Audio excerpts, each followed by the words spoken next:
फातिमा की रानी माँ, प्रभु यीशु की माँ, आसरा तू ही है माँ।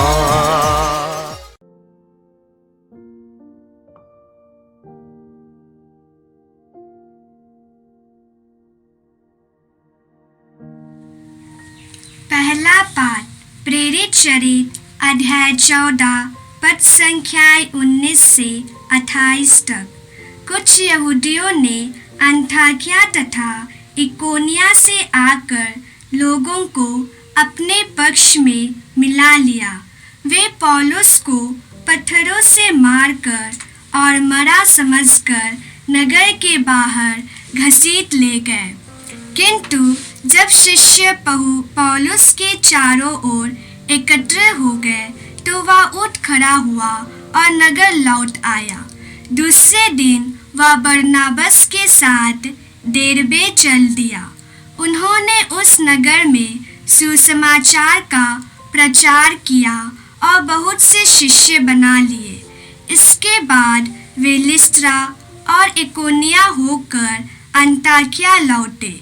वे शिष्य को ढारस देते थे और यह कहते हुए विश्वास में दृढ़ रहने के लिए प्रोत्साहित करते थे कि बहुत से कष्ट सहकर हमें ईश्वर के राज्य में प्रवेश करना है। उन्होंने हर एक कलीसिया में पुरोहितों को नियुक्त किया और प्रार्थना तथा उपवास करने के बाद उन लोगों को प्रभु के हाथ सौंप दिया जिसमें वे लोग विश्वास कर चुके थे। वे पिसिदिया पाकर पाफिलिया पहुँचे और पेरजे में सुसमाचार का प्रचार करने के बाद अंतालिया आए। वहाँ से वे नाव पर चढ़कर अंताकिया चल दिए, जहाँ से वे चले गए थे और जहाँ लोगों ने उस कार्य के लिए जिसे उन्होंने अब पूरा किया था ईश्वर की कृपा मांगी थी। वहां पहुंचकर और कलीसिया की सभा बुलाकर वे बताने लगे कि ईश्वर ने उनके द्वारा क्या क्या किया और कैसे गैर यहूदियों के लिए विश्वास का द्वार खोल दिया। वे बहुत समय तक वहां शिष्यों के साथ रहे। या प्रभु की वाणी है।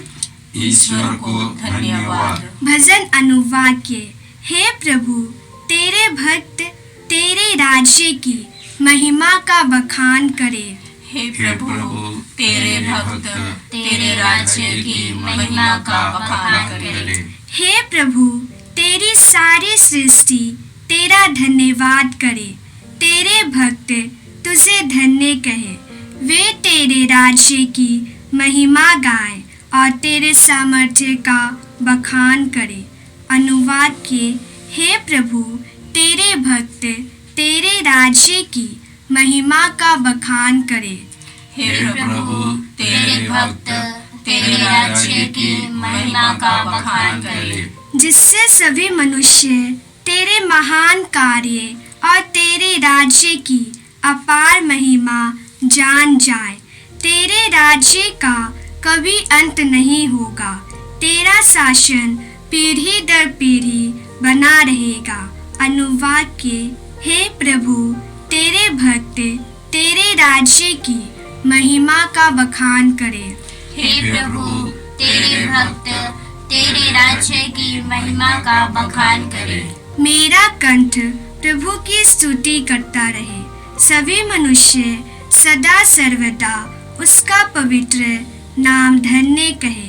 अनुवाद के। हे प्रभु, तेरे भक्त तेरे राज्य की महिमा का बखान करे। हे प्रभु, तेरे भक्त तेरे राज्य की महिमा का बखान करे। जय घोष। हालेलुया। मसीह को दुख भोगना, तीसरे दिन मृतकों में से जी उठना और इस प्रकार अपनी महिमा में प्रवेश करना था। हालेलुया। प्रभु आप लोगों के साथ हो और आपकी आत्मा के साथ संध्योगन के अनुसार पवित्र सुसमाचार। हे प्रभु तेरी महिमा हो। अध्याय 14 पद संख्याएं 27 से 31 तक। यीशु ने कहा, मैं तुम्हारे लिए शांति छोड़ जाता हूँ, अपनी शांति तुम्हें प्रदान करता हूँ। वह संसार की शांति जैसी नहीं है। तुम्हारा जी घबराए नहीं, भीरू मत बनो। तुमने मुझको यह कहते सुना, मैं जा रहा हूँ और फिर तुम्हारे पास आऊँगा। यदि तुम मुझे प्यार करते तो आनंदित होते कि मैं पिता के पास जा रहा हूँ, क्योंकि पिता मुझसे महान है। मैंने पहले ही तुम लोगों को यह बताया, जिससे ऐसा हो जाने पर तुम विश्वास करो। अब मैं तुम लोगों से अधिक बातें नहीं करूँगा, क्योंकि इस संसार का नायक आ रहा है। वह मेरा कुछ नहीं बिगाड़ सकता, किंतु यह आवश्यक है कि संसार जान जाए कि मैं पिता को प्यार करता हूँ, और पिता ने मुझे जैसा आदेश दिया है मैं वैसा ही करता हूँ। उठो, हम यहाँ से चले। प्रभु का सुसमाचार। हे क्रिस्त तेरी स्तुति हो। क्रिस्त में प्यारे भाई बहनों, आज का पहला पाठ हम लोगों ने प्रेरित चरित्र से सुना। वहां पर विशेष करके हम लोगों ने आज सुना पौलुस और बारनबास सुसमाचार के प्रचार की उनकी पहली यात्रा उन लोगों ने समाप्त किया, और वे लोग फिर अंताकिया वापस आते हैं। अंताकिया के कलीसिया ने ही पवित्र आत्मा के प्रेरणा के अनुसार उन लोगों को सुसमाचार के प्रचार में भेजा था, प्रार्थना करके। और उनकी इस यात्रा में उनको काफ़ी सफलता मिली, और उसके अलावा उनको काफ़ी दुख तकलीफ भी सहना पड़ा।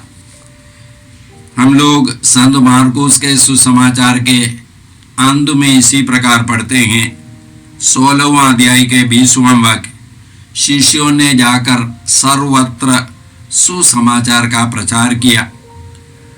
प्रभु उनकी सहायता करते रहे और साथ साथ घटित होने वाले चमत्कारों द्वारा उनकी शिक्षा को प्रमाणित करते रहे। जब शिष्य लोग यीशु की मृत्यु और पुनरुत्थान के बारे में घोषणा की, तब वहां पर चमत्कार होता था और लोग यीशु में विश्वास करना शुरू किया। उस समय न केवल उनको सफलता मिली, जैसे मैंने कहा, उनको दुख भी सहना पड़ा। जैसे आज के पहले पाठ में हम लोगों ने सुना कि पौलुस को यहूदी लोग पत्थर मारे और उनको मरा हुआ समझ करके वे लोग छोड़ करके चले गए। शिष्य लोग उनके चारों ओर खड़े होकर के उनके लिए प्रार्थना की, और फिर वे स्वस्थ होकर के सुसमाचार का प्रचार किया। कुछ लोगों का विचार यही है कि जब हम लोग यीशु के पास आते हैं, हम लोगों को कोई दुख तकलीफ सहने की जरूरत नहीं पड़ेगी। कलीसिया ऐसा नहीं सिखाती है, और बाइबल में भी हम लोगों को ऐसा नहीं मिलता है। बाइबल की शिक्षा और कलीसिया की शिक्षा यही है, जब हम लोग क्रूसित और पुनर्जीवित यीशु में विश्वास करते हैं, हमारे हर दुख तकलीफ आशीष में प्रभु बदल देंगे। इसलिए हमारा दृष्टिकोण यही है कि दुख तकलीफ के समय में हमको प्रभु को धन्यवाद देना है। जब हम लोग धन्यवाद देते हैं, हम लोग पवित्र आत्मा से भर जाते हैं, और पवित्र आत्मा ईश्वर की योजना हमारे जीवन में पूरी करेंगे। तो इसलिए हमारे दुख तकलीफ के समय में हमको ईश्वर को धन्यवाद देना है। यदि हम लोग क्रूस पर देखेंगे, यीशु ने जो दुख सहा, वो किसका दुख यीशु ने सहा या किसकी मृत्यु यीशु ने अपनाया, वो सब हमारा दुख यीशु ने सहा। यीशु एक निर्दोष व्यक्ति थे। यीशु को मरने की कोई ज़रूरत नहीं थी। यीशु को दुख सहने की कोई ज़रूरत नहीं थी। यीशु ने हमारे दुखों को, हमारे रोगों को, हमारे कष्टों को और हमारी मृत्यु को भी अपने शरीर में लेकर के वो क्रूस पर चढ़ कर के बलि चढ़ाया और जी उठा। इसी प्रकार उन्होंने हमारे हर दुख को आशीष में बदल दिया है, हमारी मृत्यु को भी आनंद जीवन में बदल दिया है।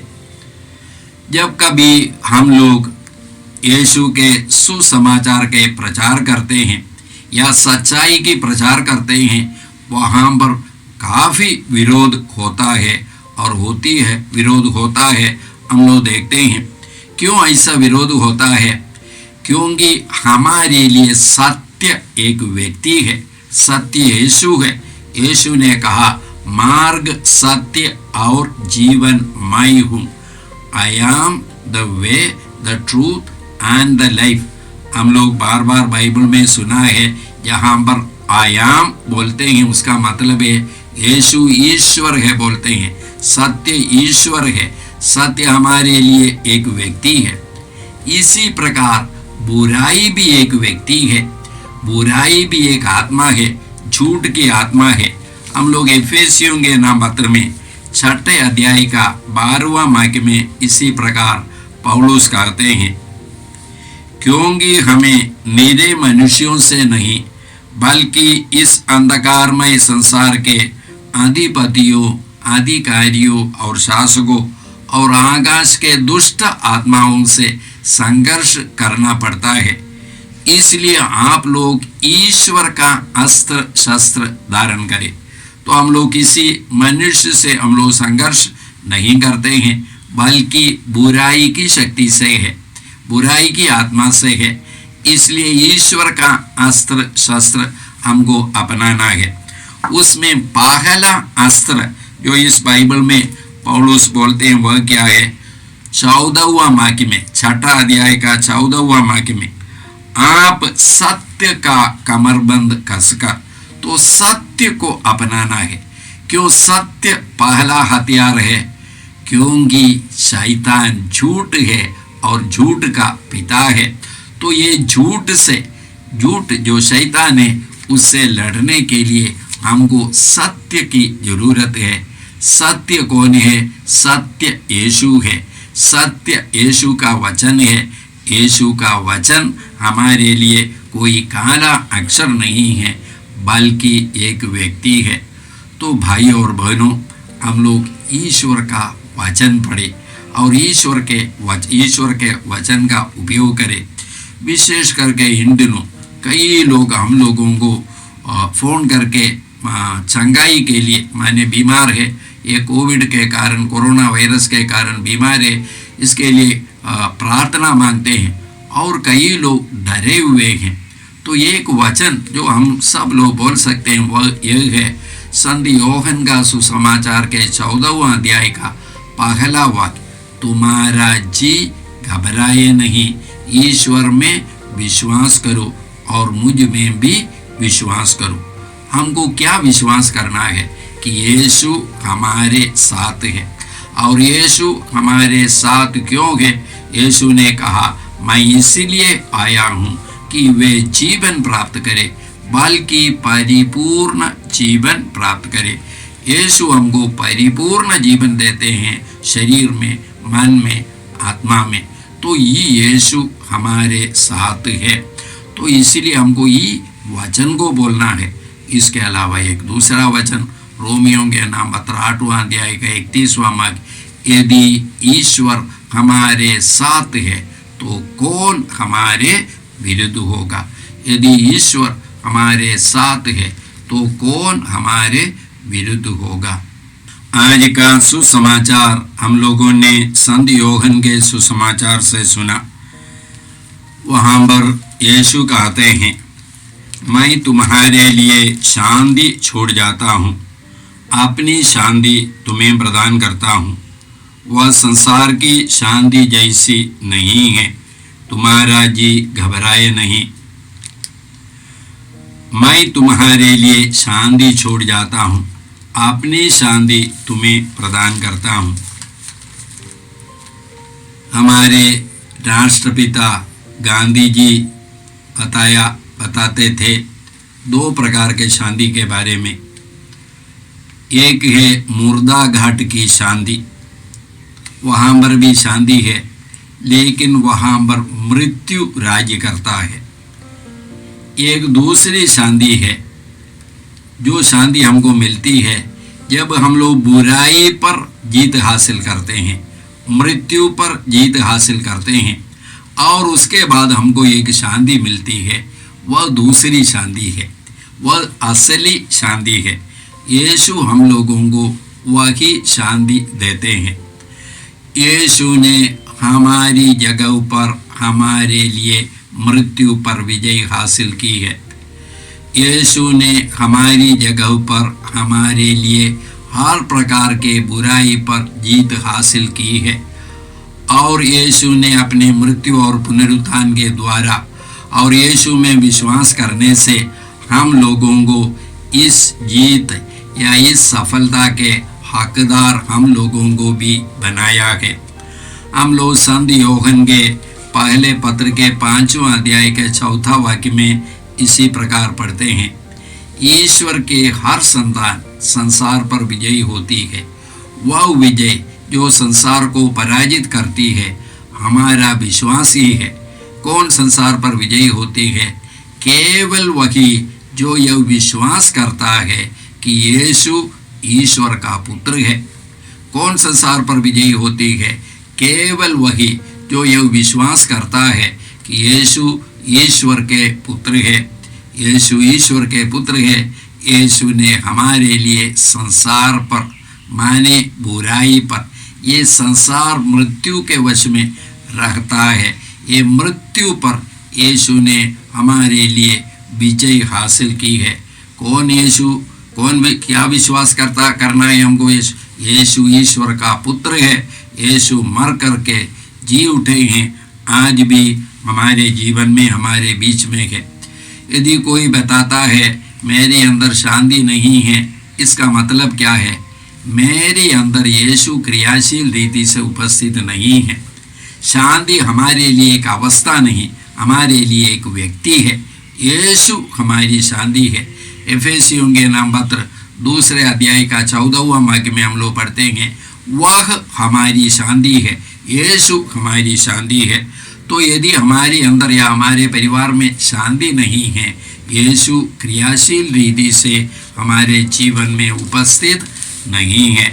इसलिए भाई और बहनों, हम लोग प्रार्थना करें ताकि यीशु हमारे जीवन में क्रूसित और पुनर्जीवित यीशु हमारे जीवन के मालिक रहे, हमारे जीवन के प्रभु रहे, और हमारे हृदय में और परिवार में वो विद्यमान रहे। हम प्रार्थना करें। हे प्रभु यीशु, तूने कहा है, याद रखो मैं संसार के अंत तक सदा तुम्हारे साथ हूँ। तेरे जीवन उपस्थिति पर विश्वास करने के लिए हम सबों को कृपा दीजिए, विश्वास की दृष्टि दीजिए। विशेष करके इन दिनों जब हम सब लोग कोरोना वायरस के बीमारी के प्रकोप में है और कई लोग डरे हुए हैं, हे प्रभु तेरी उपस्थिति को, जीवन उपस्थिति को अनुभव करने के लिए हम सबों को कृपा दीजिए। ये प्रार्थना हम करते हैं प्रभु क्रिस्त के द्वारा, आमीन। जय यीशु क्रिस्त में प्रिय भाई और बहनों, प्रभु यीशु ने हमें आदेश दिया है संसार के कोने कोने में जाकर सारी सृष्टि को सुसमाचार सुनाओ। सुसमाचार सुनने के लिए और सुनाने के लिए एक अच्छा मौका है। आप कृपया इस चैनल का सब्सक्राइब करें, लाइक करें, शेयर करें, बेल आइकन दबाएं ताकि यहाँ की नई वीडियोस की सूचना आपको मिलती रहेगी। साथ साथ आप दूसरों को भी प्रेरणा दें इसका सब्सक्राइब करने के लिए। याद रखें, कल के मिसा के दैनिक पाठ और उस पर टिप्पणियाँ आज ही दोपहर के बाद हम लोग अपलोड करते हैं। कृपया आज ही उसको सुनकर कल की तैयारी करें। प्रभु यीशु आपको और आपके परिवार को 100 गुनी आशीष देंगे। जय यीशु।